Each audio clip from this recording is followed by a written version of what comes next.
라틴 문자도 한자도 산스크리트도 아니다. 옥스퍼드 강의실 한복판에서 루이스 벤틀리 교수는 믿을 수 없는 선언을 던졌다. 세계 최고의 문자는 한글입니다. 순간 강의실 전체가 얼어붙었다. 최고의 천재들이 들끓기 시작했다. 말도 안 됩니다. 증명해보세요. 그럴 리가 없어요. 그러나 충격은 거기서 끝나지 않았다. 한글을 위협할 단 하나의 문자. 그것은 왕도 학자도 아닌 글자조차 모르는 한 원주민 소년이 만들어낸 것이었다. 그리고 놀랍게도 그 문자는 한글과 닮아 있었다. 그날 내 모든 믿음이 무너졌다. 이제 당신이 직접 확인할 차례입니다. 좋아요와 구독 버튼을 눌러주시면 더 뜨거운 이야기로 함께할 수 있습니다. 지금부터 문자 최강자를 둘러싼 진짜 전쟁이 시작됩니다. 저는 소피 마르탱입니다. 파리 소르본 대학을 조기 졸업한 언어학도죠. 23세 나이에 이미 3개의 논문을 국제저널에 실었고 교수님들은 제게 세대를 뛰어넘는 천재라는 별명을 붙여주셨습니다. 하지만 솔직히 말하면 저는 그저 문자에 미친 평범한 프랑스 여학생일 뿐이에요. 소피, 축하해. 옥스퍼드 합격이라니. 친구 줄리앙이 캠퍼스 카페에서 환호성을 질렀죠. 저는 헤드폰을 벗으며 싱긋 웃었습니다. 옥스퍼드 언어학 석사 과정. 프랑스 소녀의 꿈이 현실이 되는 순간이었어요. 난 항상 알고 있었어. 너는 언어학계의 미래야. 친구의 말에 고개를 저었지만 마음속으로는 그래, 맞아라고 생각했습니다. 라틴 문자의 위대함을 세계에 증명할 사명감이 가슴에 불타올랐죠. 셰익스피어, 볼테르, 괴테가 모두 라틴 문자로 불멸의 걸작을 남겼으니까요. 유럽의 문자, 세계의 표준. 그것이 제가 믿는 진리였습니다. 영국 옥스퍼드에 도착한 첫날, 하늘은 비를 쏟아내고 있었어요. 하지만 제 마음은 환희로 가득 찼죠. 고딩 양식의 건물들 사이로 걸으면서 생각했습니다. 이곳에서 나는 문자학의 새 역사를 쓸 거야. 첫 수업이 시작되기 전 강의실은 긴장감으로 가득했어요. 세계 각국에서 온 천재들이 한자리에 모였죠. 중국 유학생 링은 한자의 아름다움을 자랑하고 인도 친구 프리아는 산스크리트어의 역사적 가치를 열변했습니다. 저는 속으로 비웃었어요. 곧 알게 될 거야, 라틴 문자가 최고라는 걸. 그때 벤틀리 교수가 강의실에 들어왔어요. 70대의 노학자는 지팡이를 짚고 천천히 걸어왔습니다. 하지만 그의 눈빛은 젊은이들보다 더 날카로웠죠. 여러분 환영합니다. 이번 학기 우리는 세계 문자 체계의 효율성을 연구할 것입니다. 강의실은 물을 들은 듯 조용해졌어요. 벤틀리 교수는 칠판에 하나씩 문자들을 적기 시작했습니다. 아랍어, 데바나가리, 히브리어, 한자. 문자의 본질은 무엇일까요? 단순히 소리를 기록하는 도구일까요? 아니면 문명의 근간일까요? 저는 열정적으로 필기하며 자신있게 생각했어요. 당연히 라틴 문자가 모든 면에서 완벽해. 그런데 갑자기 벤틀리 교수가 낯선 기호를 칠판에 썼습니다. 단순하면서도 기하학적인 모양이었어요. 이것이 무엇인지 아는 분 있나요? 강의실은 침묵으로 가득 찼습니다. 저도 처음 보는 문자였어요. 벤틀리 교수는 천천히 미소 지으며 선언했습니다. 세계 문자 중 가장 과학적이고 효율적인 문자는 한글입니다. 순간 저는 귀를 의심했어요. 한글, 한국의 문자, 프랑스어, 영어, 스페인어, 라틴어까지 완벽하게 구사하는 제가 들어본 적도 없는 동양의 작은 나라. 문자가 최고라고? 내 안에서 자존심이 불타올랐습니다. 유럽의 프라이드가 상처받는 기분이었죠. 그날 밤 기숙사방에서 저는 분노로 책상을 내리쳤어요. 말도 안 돼. 라틴 문자보다 뛰어난 문자가 있다고? 절대 인정할 수 없어. 그 순간 저는 결심했습니다. 한글의 모든 약점을 파헤쳐 벤틀리 교수 앞에서 증명해 보이겠다고요. 책장에서 언어학 서적을 쏟아내며 밤새 연구를 시작했습니다. 한글, 당신의 정체를 밝혀내고 말 테야. 이 도전이 제 인생을 완전히 뒤바꿔 놓을 줄은 그때는 상상도 못했죠. 다음 수업은 세계 주요 문자 비교 시간이었습니다.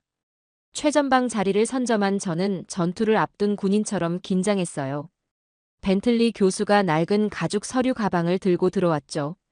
오늘은 재미있는 시간이 될 겁니다. 프로젝터에 일본의 히라가나가 비춰졌어요. 물결처럼 부드러운 곡선이 인상적이었습니다. 히라가나는 아름답고 배우기도 쉽습니다. 하지만 치명적인 약점이 있죠. 확장성이 부족합니다. 일본 학생 사쿠라의 미소가 사라졌어요. 외래어를 위한 카타카나, 의미 전달을 위한 한자까지. 결국 일본인은 세 가지 문자를 모두 배워야 합니다. 저는 속으로 기뻐했습니다. 한글의 라이벌이 하나 무너졌으니까요. 다음은 캄보디아의 크메르 문자입니다. 예술 작품 같은 복잡한 문자가 화면에 나타났어요. 크메르 문자는 아름답지만 너무 복잡해요. 캄보디아의 문맹률이 높은 이유 중 하나죠. 아, 너무 복잡한 문자는 실패한 문자야. 저는 열심히 필기했습니다. 태국 문자도 살펴봅시다. 태국 학생 수파의 자부심 가득한 표정이 점점 어두워졌어요. 태국 문자는 독특한 아름다움이 있지만 규칙성이 약하고 성조 표시 방식이 복잡합니다. 외국인이 배우기 극도로 어렵죠. 벤틀리 교수는 계속해서 아랍 문자, 히브리 문자, 키릴 문자까지 하나씩 약점을 지적했습니다. 모든 문자에는 결함이 있었어요. 문자의 이상적인 조건이 무엇일까요? 교수가 질문했습니다. 제가 손을 들었어요. 보편성입니다. 전 세계가 사용할 수 있어야 해요. 맞습니다. 하지만 그것만으로는 부족합니다. 중국 학생왕이 손을 들었어요. 역사성입니다. 인도 학생남도 의견을 냈습니다. 아름다움이요. 벤틀리 교수는 칠판에 두 단어를 크게 썼어요. 단순함과 표현력. 이 두 가지가 균형을 이룰 때 이상적인 문자가 탄생합니다. 누구나 쉽게 배울 수 있으면서도 모든 소리를 정확히 표현할 수 있어야 합니다. 저는 자신감에 차서 손을 들었어요. 교수님, 라틴 문자는 그 모든 조건을 충족하지 않나요? 전 세계가 사용하고 있잖아요. 소피 학생, 그렇게 확신하나요? 다음 수업에서 라틴 문자를 자세히 분석해보죠. 수업 후 도서관에서 우연히 한글의 과학적 원리라는 책을 발견했어요. 페이지를 넘기는 순간 놀라운 사실을 알게 됐습니다. 한글의 자음은 발음 기관의 모양을 본떴다고, 기역은 혀가 목구멍을 막는 모양, 미음은 입 모양이라고. 이게 우연일 리 없어. 머리를 흔들며 책을 덮었습니다. 아직은 확신할 수 없었어요. 라틴 문자, 우리의 자부심이 있으니까요. 다음 수업에서 반드시 증명해 보일 거야. 라틴 문자야말로 최고라는 것을. 하지만 마음 한구석에서는 불안감이 스멀스멀 피어올랐어요. 그 작은 책이 제 확신을 흔들고 있었습니다. 드디어 라틴 문자를 발표할 날이 왔습니다. 밤새 준비한 발표 자료를 들고 강의실로 향했어요. 심장이 쿵쾅거렸지만 자신감은 넘쳤습니다. 오늘은 내가 주인공이야. 자, 오늘은 라틴 문자에 대해 살펴보겠습니다. 벤틀리 교수의 목소리가 강의실에 울려 퍼졌어요. 소피 학생이 특별히 발표를 준비했군요. 저는 떨리는 손으로 노트북을 연결했습니다. 제 슬라이드 첫 장에는 라틴 문자 인류 문명의 기둥이라고 적혀 있었어요.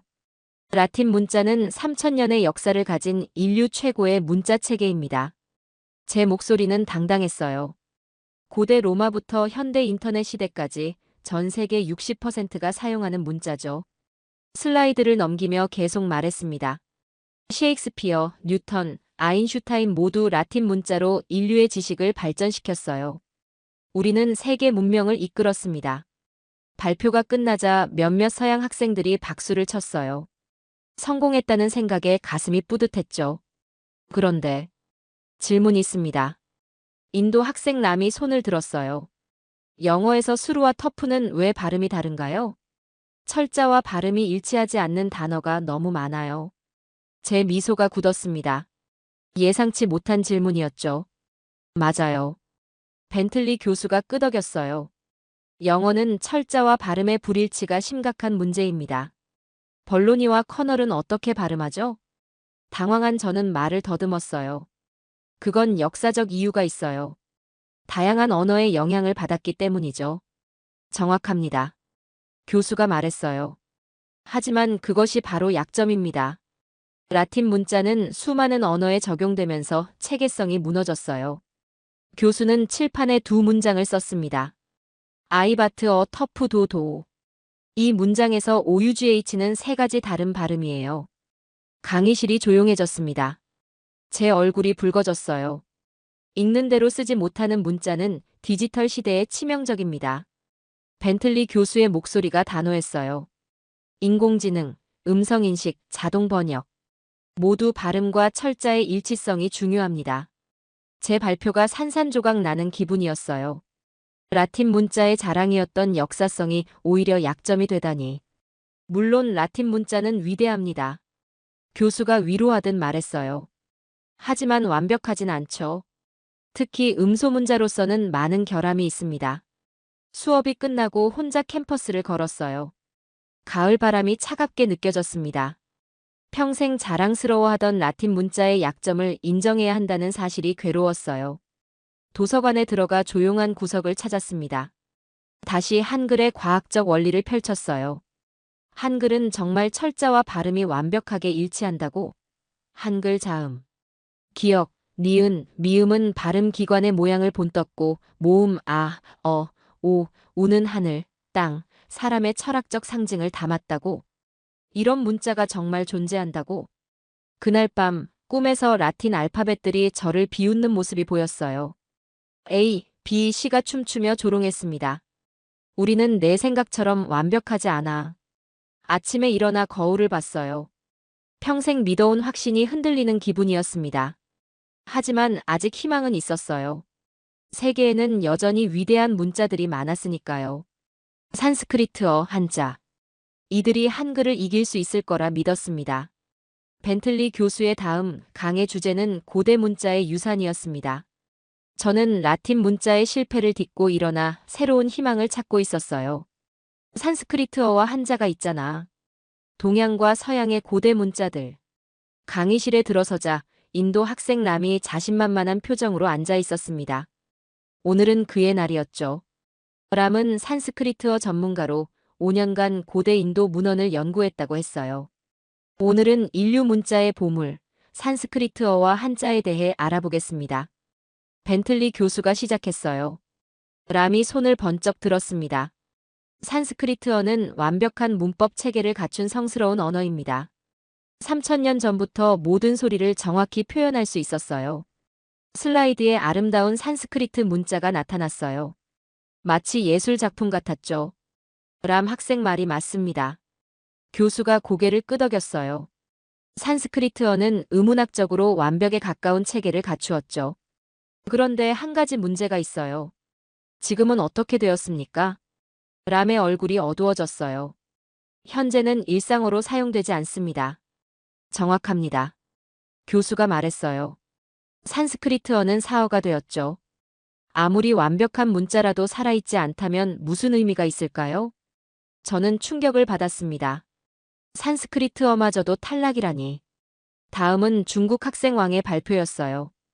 그는 자랑스럽게 한자에 대해 설명했습니다. 한자는 5000년의 역사를 가진 세계 최고의 문자입니다. 수만 개의 글자가 각각 의미를 담고 있어요. 하나의 시가 되는 문자죠. 왕이 칠판에 아름다운 한자를 써내려갔어요. 그의 붓글씨는 마치 춤추는 것 같았습니다. 한자의 미학적 가치는 정말 놀랍습니다.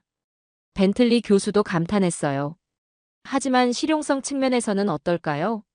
왕의 미소가 흔들렸습니다. 배우기 어렵긴 합니다. 기본적으로 3000자는 알아야 신문을 읽을 수 있어요. 중국의 문맹률은 어떤가요? 교수가 물었어요. 과거에는 꽤 높았습니다. 왕이 인정했어요. 하지만 지금은 많이 개선되었어요. 벤틀리 교수는 부드럽게 미소 지었습니다. 문자는 소수 엘리트만을 위한 것이 아니라 모든 사람을 위한 것이어야 합니다. 한자는 위대하지만 복잡성이 너무 높아요. 저는 절망했습니다. 위대한 문자들이 하나둘씩 무너지고 있었어요. 라틴 문자도 산스크리트어도 한자도 완벽하지 않았습니다. 교수가 냉정하게 선언했어요. 문자는 살아있어야 합니다. 모두가 쉽게 배우고 사용할 수 있어야 하죠. 역사와 전통도 중요하지만 결국 문자의 목적은 소통입니다. 수업이 끝나고 캠퍼스 벤치에 혼자 앉았어요. 가을 낙엽이 발 아래 쌓였습니다. 제 신념도 낙엽처럼 바스러지는 기분이었어요. 세상에 완벽한 문자는 없는 걸까? 그때 한 미국 원주민 친구가 옆에 앉았어요. 고민이 많아 보이네. 엘리는 체로키족 혈통을 가진 학생이었습니다. 그녀의 말에 문득 호기심이 생겼어요. 엘리, 체로키족에겐 고유 문자가 있니? 그녀의 얼굴에 자랑스러운 미소가 번졌습니다. 물론이지. 세콰야라는 한 사람이 만든 문자야. 정말 놀라운 이야기가 있어. 갑자기 새로운 희망이 생겼어요. 마지막 기회를 발견한 것 같았습니다. 엘리의 이야기에 귀를 기울였습니다. 체로키 문자에 관한 그녀의 말 한마디도 놓치고 싶지 않았어요. 세콰야는 글을 읽지도 쓰지도 못하는 사람이었어. 엘리가 말했어요. 하지만 백인들이 말하는 종이를 사용하는 것을 보고 자기 민족도 문자가 필요하다고 생각했대. 놀라웠습니다. 문맹이었던 사람이 문자를 만들다니요? 세콰야는 12년 동안 혼자서 체로키 문자를 개발했어. 처음에는 모두가 그를 미쳤다고 생각했지. 딸에게 문자를 가르쳐 증명할 때까지는 말이야. 도서관으로 달려가 체로키 문자에 관한 책을 찾았어요. 엘리의 말은 사실이었습니다. 세콰야는 1821년에 86자로 이루어진 음절 문자를 완성했어요. 가장 놀라운 건 체로키족이 이 문자를 배운 속도였습니다. 문자가 보급된 지 단 3년 만에 체로키족의 문맹률이 거의 0%가 되었다고 책을 읽으며 감탄했어요. 이것이야말로 제가 찾던 증거였습니다. 한 사람이 만든 문자가 이토록 효율적이라면 한글 같은 오래된 문자보다 분명히 우수할 거예요. 게다가 체로키 문자는 서양에서 탄생했죠. 마침내 한글에 맞설 수 있는 무기를 찾은 기분이었습니다. 다음 날 벤틀리 교수를 찾아갔어요.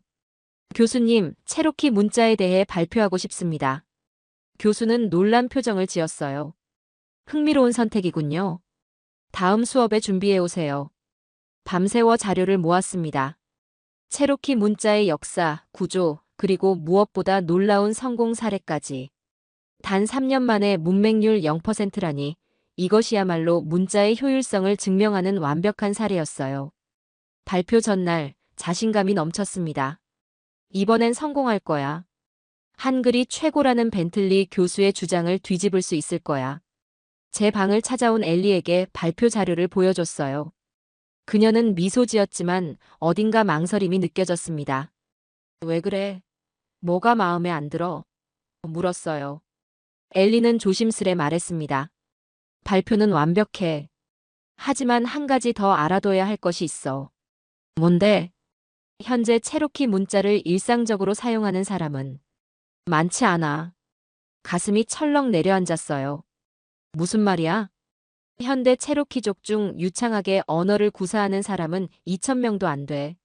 문자는 주로 의식이나 문화 보존 목적으로만 사용돼. 충격이었습니다. 그래도 발표를 취소할 수는 없었어요. 이미 교수님께 약속드렸으니까요. 게다가 3년 만에 문맹률 0%라는 사실은 여전히 강력한 증거였습니다. 괜찮아, 엘리. 나는 문자의 역사적 성공을 이야기하는 거야. 현재 상황은 중요하지 않아.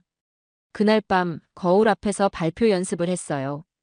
체로키 문자는 제 마지막 희망이었습니다. 한글을 이길 마지막 기회였죠. 침대에 누워 생각했어요. 내일은 반드시 성공할 거야. 체로키 문자로 한글을 이기겠어. 하지만 마음 깊은 곳에서는 불안감이 자라고 있었습니다. 엘리의 말이 계속 맴돌았어요. 현재 체로키 문자를 사용하는 사람은 많지 않아. 발표 당일이 밝았습니다. 거울 앞에서 마지막으로 옷매무새를 가다듬었어요. 오늘만큼은 자신감이 필요했죠. 체로키 문자가 제 마지막 희망이었으니까요. 강의실에 도착하니 이미 많은 학생들이 모여 있었습니다. 벤틀리 교수도 앞자리에 앉아 기다리고 있었어요. 엘리는 응원의 미소를 보냈지만 그 눈빛에서 걱정이 느껴졌습니다. 오늘은 소피 학생이 체로키 문자에 대해 발표해 주겠습니다. 벤틀리 교수의 소개로 강단에 섰어요. 심호흡을 하고 시작했습니다. 체로키 문자는 인류 문자 역사에서 가장 놀라운 성공 사례입니다. 슬라이드에 체로키 문자의 표가 나타났어요. 86개의 독특한 기호들이 정렬되어 있었습니다. 믿기 어렵겠지만 이 문자는 글을 읽지도 쓰지도 못했던 한 사람에 의해 만들어졌습니다. 세콰야라는 이름의 체로키인이었죠. 학생들의 눈이 커졌어요. 저는 더욱 자신감 있게 계속했습니다. 세콰야는 12년 동안 혼자서 이 문자 체계를 완성했습니다. 처음에는 그를 미쳤다고 생각한 사람들도 곧 그의 천재성을 인정할 수밖에 없었죠. 강의실이 조용해졌어요. 모두가 제 말에 집중하고 있었습니다. 가장 놀라운 사실은 이 문자가 보급된 후 단 3년 만에 체로키족의 문맹률이 0%에 가까워졌다는 겁니다. 이것이야말로 문자의 효율성을 증명하는 완벽한 증거입니다. 발표를 마치자 강의실에서 박수가 터져나왔어요. 링, 람, 사쿠라 모두 감명받은 표정이었습니다. 잠시 환희에 젖었어요. 내가 해냈어. 드디어 한글에 맞설 수 있는 문자를 찾았어. 벤틀리 교수가 일어섰습니다. 그의 표정에서는 아무것도 읽을 수 없었어요. 훌륭한 발표였습니다, 소피 학생. 교수가 말했어요. 한 가지 질문만 하죠. 저는 자신있게 고개를 끄덕였습니다. 지금 체로키 문자를 일상적으로 쓰는 사람은 어디에 있나요? 순간 얼음물을 뒤집어 쓴 기분이었어요. 엘리가 어제 경고했던 바로 그 질문이었습니다. 현재는 말을 더듬었어요. 사용자가 많지 않습니다. 정확한 숫자는요? 약 2,000명 정도로 추정됩니다. 교수가 고개를 끄덕였어요. 문자의 효율성은 단기간의 성공뿐 아니라 지속 가능성에도 있습니다. 체로키 문자는 초기에 놀라운 성공을 거두었지만 살아남지 못했죠. 강의실이 다시 조용해졌어요. 제 승리의 환희가 물거품이 되는 순간이었습니다. 반면 한글은 어떨까요? 1446년 창제 이후 수많은 위기를 겪었지만 오늘날 8천만 명 이상이 일상적으로 사용하고 있습니다. 제 다리가 후들거렸어요. 의자에 겨우 몸을 기댔습니다. 수업이 끝나고 빗속을 걸었어요. 하늘도 제 마음처럼 울고 있는 것 같았습니다. 마지막 희망마저 사라졌죠. 체로키 문자도 한글을 이기지 못했어요. 기숙사 방으로 돌아와 침대에 쓰러졌습니다. 창밖으로 보이는 옥스포드의 고색 창연한 건물들은 여전히 위험있게 서 있었지만 제 안에 무언가는 완전히 무너져 내렸어요. 이제 어쩌지? 모든 문자가 한글보다 열등하다면 내 신념은 어떻게 되는 거지? 그때 휴대폰에 알림이 왔습니다. 벤틀리 교수의 이메일이었어요. 소피 학생, 내일 특별 강의가 있습니다. 한글의 진정한 위대함에 대한 이야기를 들려드리고 싶군요. 이메일을 읽으며 눈물이 흘렀어요. 패배를 인정해야 할 시간이 온 걸까요? 다음 날 빅앤 옥스퍼드의 아침은 유난히 맑았습니다. 강의실로 향하는 발걸음은 무거웠지만 이상하게도 마음은 가벼웠어요. 모든 것을 내려놓을 때가 된 것 같았습니다. 강의실에 들어서자 분위기가 달랐어요. 커다란 스크린이 설치되어 있었고 벤틀리 교수는 한복을 입은 채 학생들을 맞이하고 있었습니다. 오늘은 특별한 날입니다. 교수가 말했어요. 한글의 진정한 위대함, 그 이면의 이야기를 들려드리겠습니다. 조명이 어두워지고 스크린에 흑백 사진들이 나타났습니다. 일제강점기 시대의 한국인들, 몰래 책을 읽는 아이들, 비밀 학교의 모습이었어요. 한글은 단순히 과학적인 문자가 아닙니다. 벤틀리 교수의 목소리가 엄숙했어요. 목숨을 걸고 지켜낸 문자입니다. 사진 속 아이들의 눈빛이 제 마음을 파고들었습니다. 일제강점기 조선어 교육은 금지되었습니다. 한글을 가르치다 발각되면 감옥행이었죠. 스크린에는 비밀 한글 학교의 모습이 나타났어요. 좁은 방에 꼭꼭 숨어 글을 배우는 아이들이었습니다. 그럼에도 불구하고 한국인들은 비밀 한글 학교를 운영했습니다. 야학이라 불리는 이 학교들은 밤에만 열렸죠. 교사들은 체포와 고문의 위험을 무릅쓰고 한글을 가르쳤습니다. 가슴이 뭉클해졌어요. 문자를 지키기 위해 목숨을 거는 사람들이라니. 해방 후에도 어려움은 계속되었습니다. 한국 전쟁으로 국토는 폐허가 되었지만 한국인들은 문맹 퇴치에 전력을 다했습니다.